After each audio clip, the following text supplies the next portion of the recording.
Hello, my name is Lynn Herman, and I'm a student at the University of New England. Today I'm presenting a brief policy analysis of Section 504 of the Rehabilitation Act of 1973. First, I'll be briefly discussing an overview and history of the policy. Section 504 of the Rehabilitation Act of 1973 is a federal civil rights law. Section 504 of the Rehabilitation Act states, "No otherwise qualified handicapped individual in the United States shall, solely by reason of his handicap, be excluded from the participation in, or be denied the benefits of, or be subject to discrimination under any program or activity receiving federal financial assistance."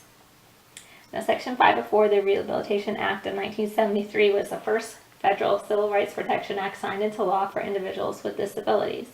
In 1974, there was amendments done to the Rehabilitation Act that clarified the intent of law by specifically prohibiting discrimination against students with physical or mental impairments in schools receiving federal funds.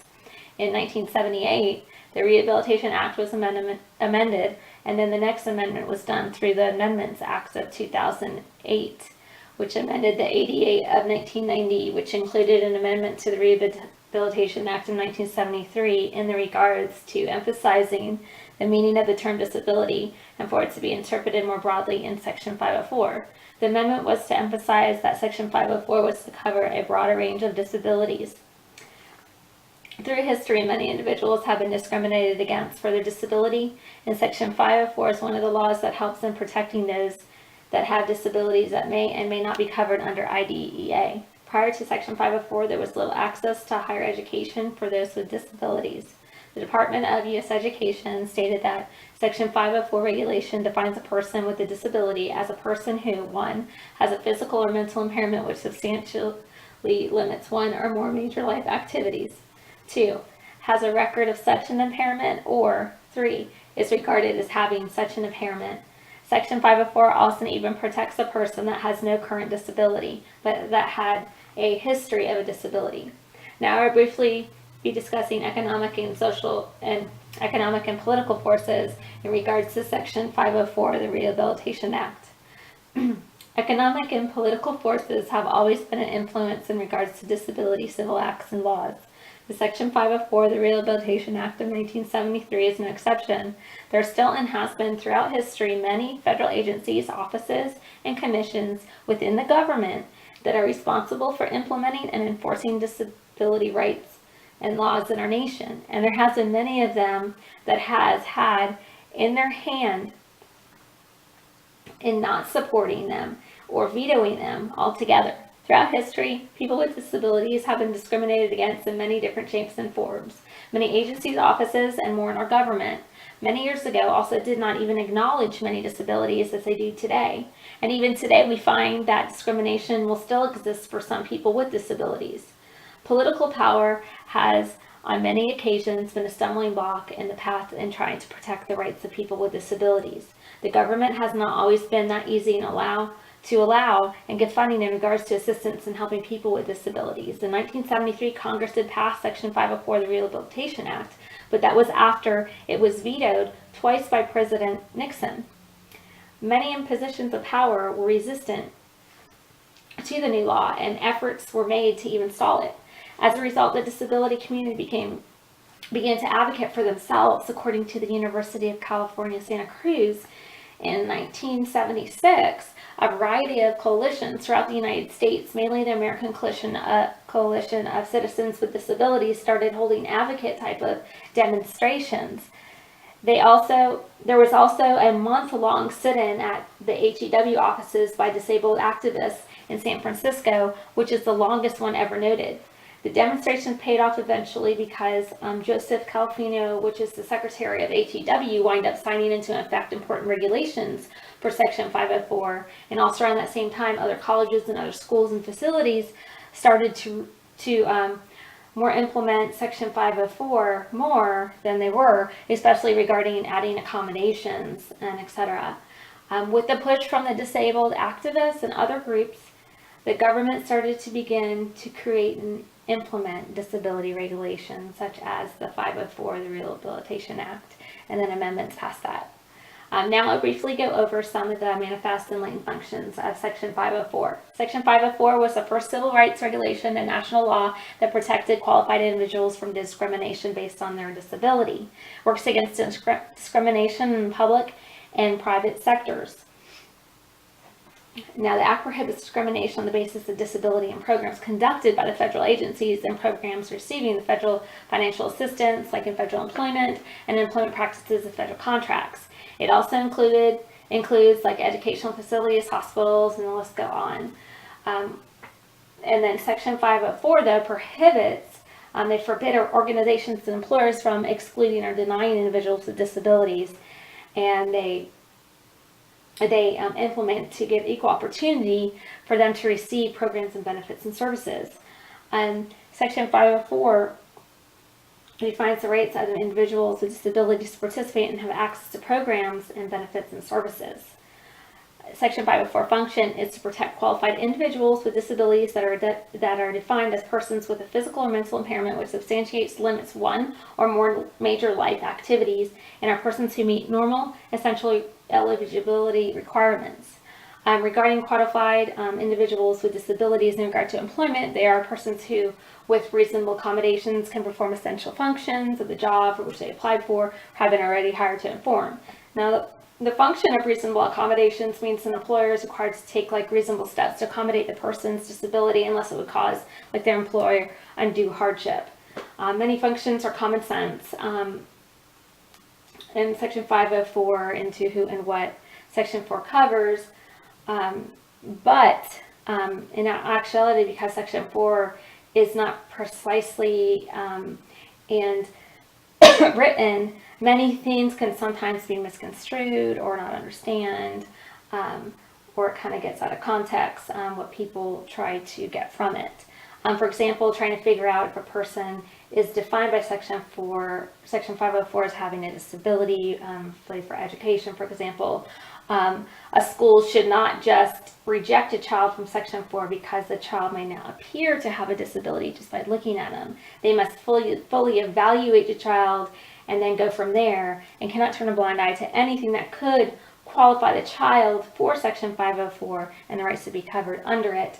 But because in Section 504 there is some, it's such a broad broad definitions in there that sometimes that it's like it's hidden from the educational system where they don't quite fully understand who should be covered and who should not be covered. A lot of times there's they actually cover people that shouldn't get it, and sometimes they cover people that they don't cover people that should be getting it for educational purposes.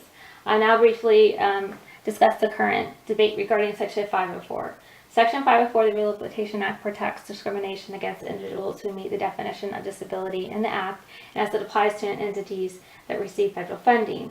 Now, Wagner stated that the primary objective of Congress in enacting Section 4 was to honor the requirements of simple justice by ensuring that federal funds not be expended in a discriminatory fashion.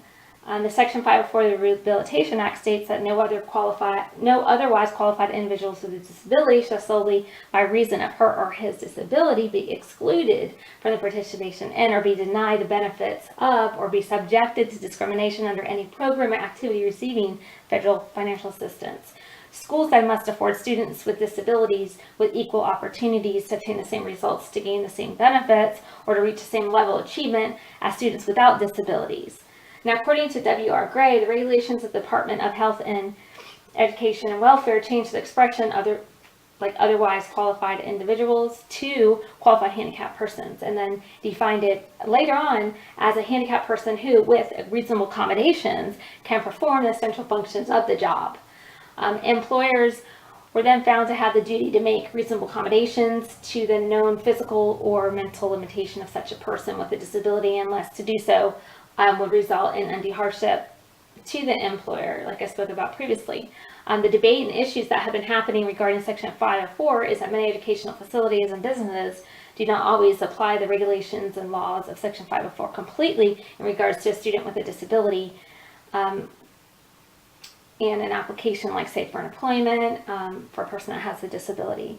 There has been many debates regarding the interpretation of 504 on who is considered to have a disability that it would cover, since it is listed broadly in the Act and how Section 504 is to be properly implemented.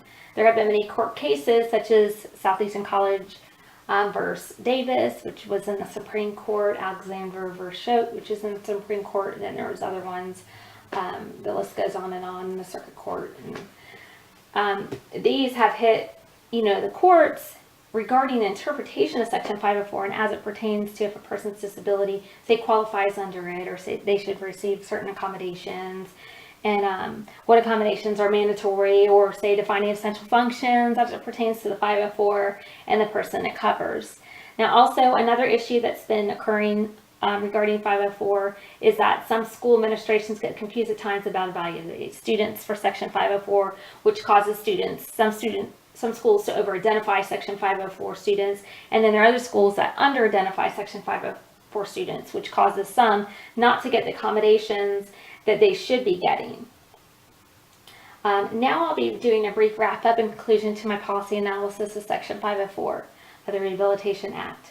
Section 504 of the Rehabilitation Act was one of the first victories we talked about for those with disabilities. It is a civil rights law that's in place to try to prevent any person with even a minimal disability to not be discriminated against, and in place so that those that qualify are given the equal rights, equal access to resources, services, education, employment, hospital facilities, and more, and to be able to get proper accommodations to fulfill what they need to do in society.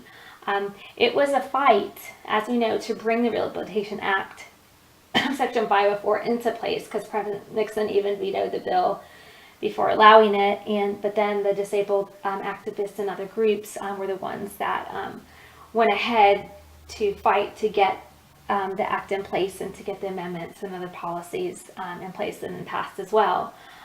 Although Section 504 is a very good thing that's in place, and it's helped protect many people with disabilities in many different ways, it still has some areas that, as we heard through my presentation, that does need some tweaking to be done to make it even better, so that nobody is without, who has a disability that is not covered, under Section 504 that should be. There has been debates about how many people, especially in education, who either over-identify or under-identify the students. There's also been issues, as we talked about, misinterpretation of the words, or not getting with the accommodations that they should be getting to be able to get a job. There's been many debates here and there in the Supreme Court as well.